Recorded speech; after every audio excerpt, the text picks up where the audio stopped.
The way we presently swing the golf club is a direct result of how we perceive the golf swing. In this video, I'm going to give you my perception of the golf swing. The perception will be a logical and natural means of controlling the result, which is the ultimate goal of all of us who play the game. We all want to make good golf shots consistently, and to know the causes of those good shots. The principles of the swing motion apply to all golfers, left or right-handed, male or female, young or old.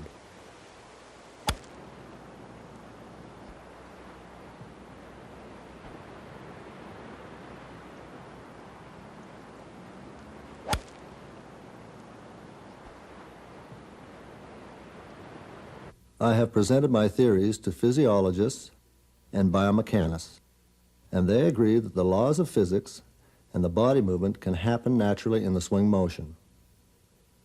The golf swing is based on centrifugal force. The trunk of the body is the center of the force. Control the center to control the motion. The arms, hands, and the golf club merely extend from the center symmetrically. A proper starting position and a proper finishing position allow the momentum of the mass, that is, the arms, hands, and the golf club, to flow as it may during the swing. This results in a perfectly natural and mechanically sound swing motion.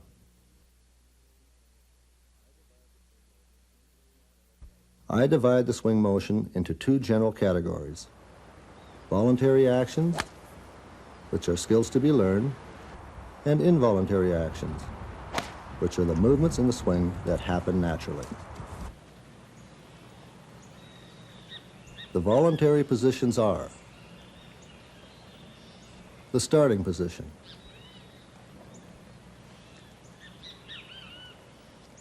stance in relation to the target, alignment in relation to the target, proper posture,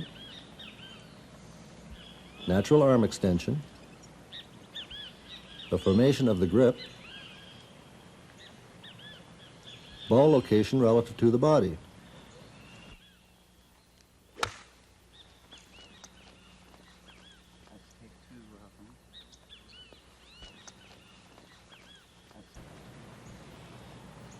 The finishing position. The body in natural height, maintaining the flex in the left knee. The body facing the target, knees, hips, shoulders, and the head. In perfect balance. Weight 100% on the left foot, evenly distributed. The hands and wrists in the same formation as in the starting position.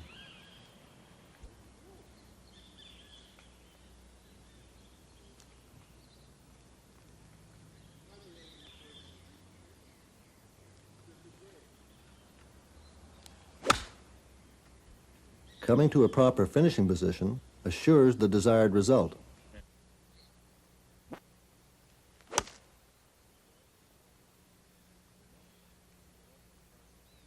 Remember, golf is a target game. The skills to be learned are the voluntary actions, the loading or the backswing motion.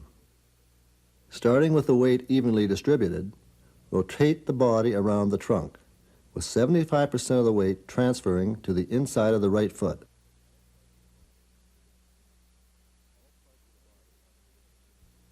All parts of the body are moving in unison. The unloading motion. To reverse the direction in which the club is traveling, transfer the body weight to the finishing position, in balance, with 100% of the weight on the left foot.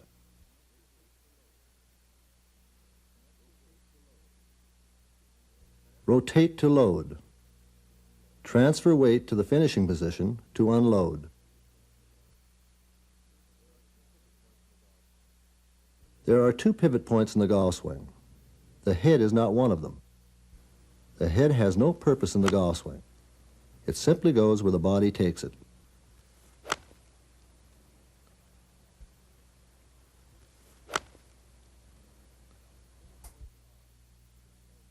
The pivot points are the right foot, while loading, and the left foot will unloading to the finishing position.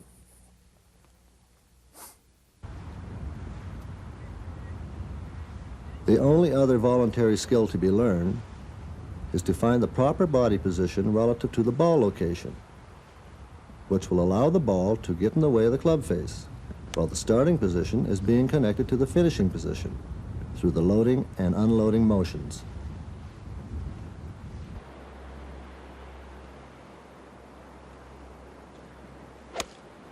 Form follows function. Now let's take a look at the starting position. And I want to state your starting position allows you to create the desired result. Now, first, we've got to identify the target. This is your alignment going directly to the target. So we sit in, we take our alignment, and from that position, we want to take a look at the stance. You'll find that the right foot is at right angles to the target. The left foot will be somewhat open to the target. Now, depending on the individual's flexibility, we want to run into a resistance in the knee and the hip that stops the body directly on the target while we're completing the swing. The next thing we want to look at is our posture. Posture is defined as the attitude of the body and mind. We want to have a slight flex in the knees, a natural flex, a slight bend from the waist to allow the arms to hang in a natural extension. Beyond that, we've got the formation of the grip. We start with the hands opposing one another, as in prayer. Now, the club is placed in the left hand where it's running diagonally across the palm. When we close the last three fingers of the left hand down, it's pushing the butt end of the club into the meaty part of the hand. You notice that the thumb and forefinger together, and the thumb is directly on top of the shaft. In the right hand, the club is gripped in the fingers. When we close it down, you'll find that the little finger of the right hand is overlapping the index finger of the left hand. Once again, the thumb and the forefinger in the right hand are also very compact. That's your golf grip. Remember, the sole purpose of the hands is to hang onto the golf club. There's a natural angle in the wrist, and that angle will vary with the lie of the golf club. Also, notice that the hands are opposite the club head. Set the club head to the ball, slightly off the ground, with the ball towards the toe of the club head. This assures proper posture and allows for the natural extension of the arms caused by the momentum of the swing.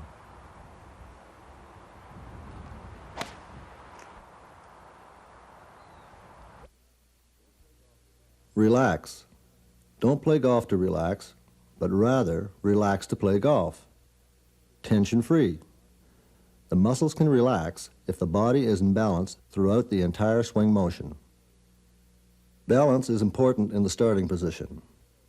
Whenever we see physical movement and it appears to be graceful, it's because the motion is performed in balance. Proud posture is necessary to create proper balance.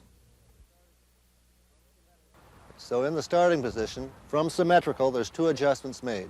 There's the opening of the left foot, which opens the knee and the hip to the target. There's also the opening of the shoulders to accommodate the right hand on the golf club.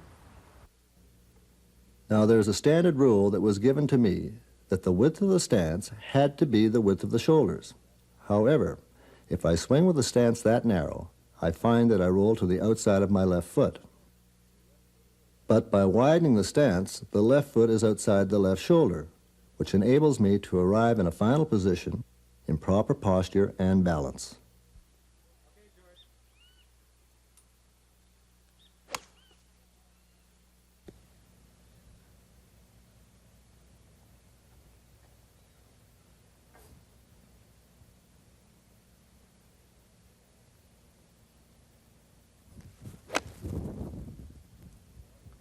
The finishing position. The body arrives in full height while maintaining the flex in the left knee. The entire body, that's the knees, hips, and chest, are facing the target with the weight transferred 100% onto the left foot. The hands and wrists are in the same position as they were in the starting position. Notice that I've allowed my arms to recess to give me the time to evaluate my finishing position. A proper finishing position will assure the desired result. Involuntary motion. If the hands and wrists are passive during the loading process, the right elbow will fold. Although the hands are passive, the wrists do cock as a result of the mass of the club being put into motion by the transfer of weight while loading. The momentum of the mass causes the wrists to cock.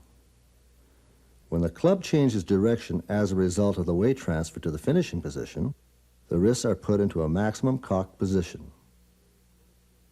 At impact, there is full extension of the arms, and the hands and wrists return to their natural position. In the unloading process, the right elbow will return to an extended form at impact.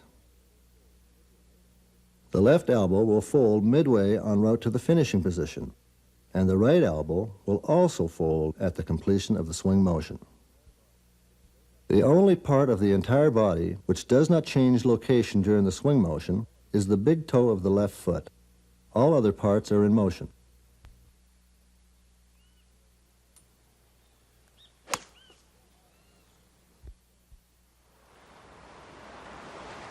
There are three factors which determine a golf shot: distance, direction, and trajectory.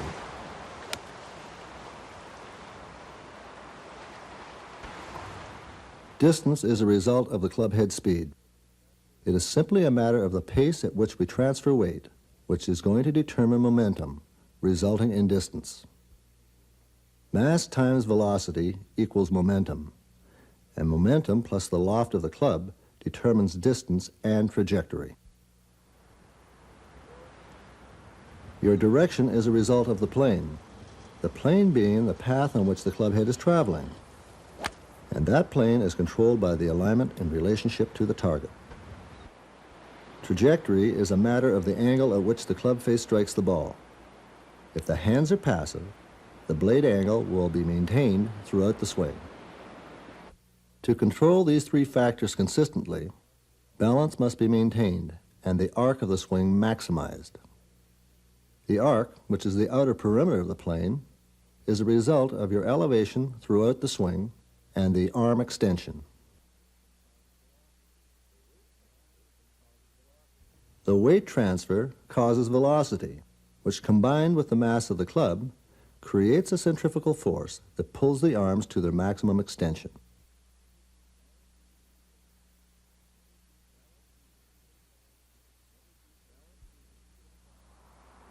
Balance is the key. Never do anything at the expense of balance.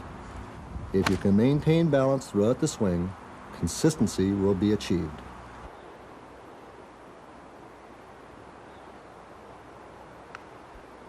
The swing is the same for all clubs. However, there are three variables in the starting position, and these all relate to the makeup of the golf club relative to the shaft length. Each club is designed so that the butt end of the grip remains the same distance from the ground.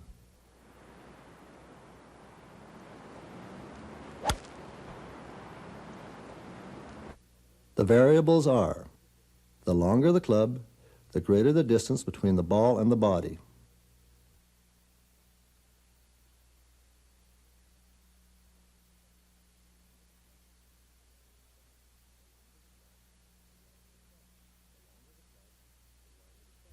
The longer the club, the wider the stance.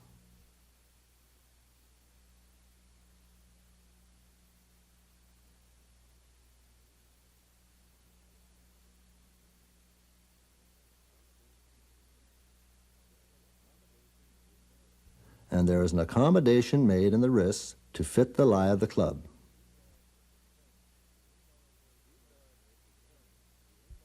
These variables determine the involuntary change in the pitch of the plane. The longer the club, the flatter the pitch.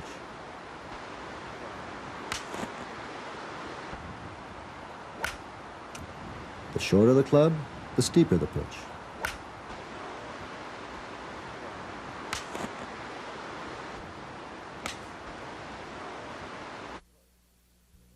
Now that we've looked at the parts, let's take a look at the sequence of motion, and we'll start with the evaluation of the starting position. Starting with the stance, the right foot and the club face will be at right angles to the target. The left foot is somewhat open to the target. The alignment through the heels goes directly to the target. We want to take a look at our posture. You'll have a natural flex in the legs, a slight bend from the waist to allow the arms to hang in a natural extension. We have the formation of the grip, and basically what we want is the hands opposing in a nice compact grip with the hands opposite the club head. The waggle is a movement in readiness to activate the swing motion. It's a tension release. Make sure the waggle is in the same plane as the swing. When you look at the loading of the golf swing, it may appear that the club head is traveling first, followed by the hands, the shoulders, hips, knees, and finally the left foot. In reality, everything is moving in unison. It just so happens that the club head is traveling a greater distance than the hands, the shoulders, the hips, the knees, and the left foot. Everything is moving in unison. However, when we get to the unloading, there is an absolute sequence. The only reason the club head is changing direction is because of the golfer's intent to transfer weight to the finishing position. So the sequence is, the first thing to stabilize is the left foot, then the left knee, then the hips, shoulders, arms, hands, and finally the club head. The finish is a position of full height with the entire body facing the target, totally in balance on the left foot. Hands and wrists have remained passive, which allows you to maintain the blade angle throughout the swing. Most of you are used to taking a very good look at your starting position, which gives you the chance to create the desired result. The evaluation of the finishing position is just as important. It assures the result. Given a proper starting and finishing position, plus understanding the proper means of connecting them, the individual's flexibility, agility, and balance will determine the physical appearance of the swing motion. Flexibility will determine the length of the arc. Agility will determine the pace.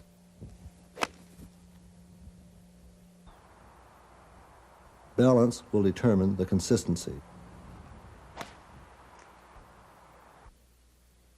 We cannot change effectively unless we completely understand what we are attempting to do.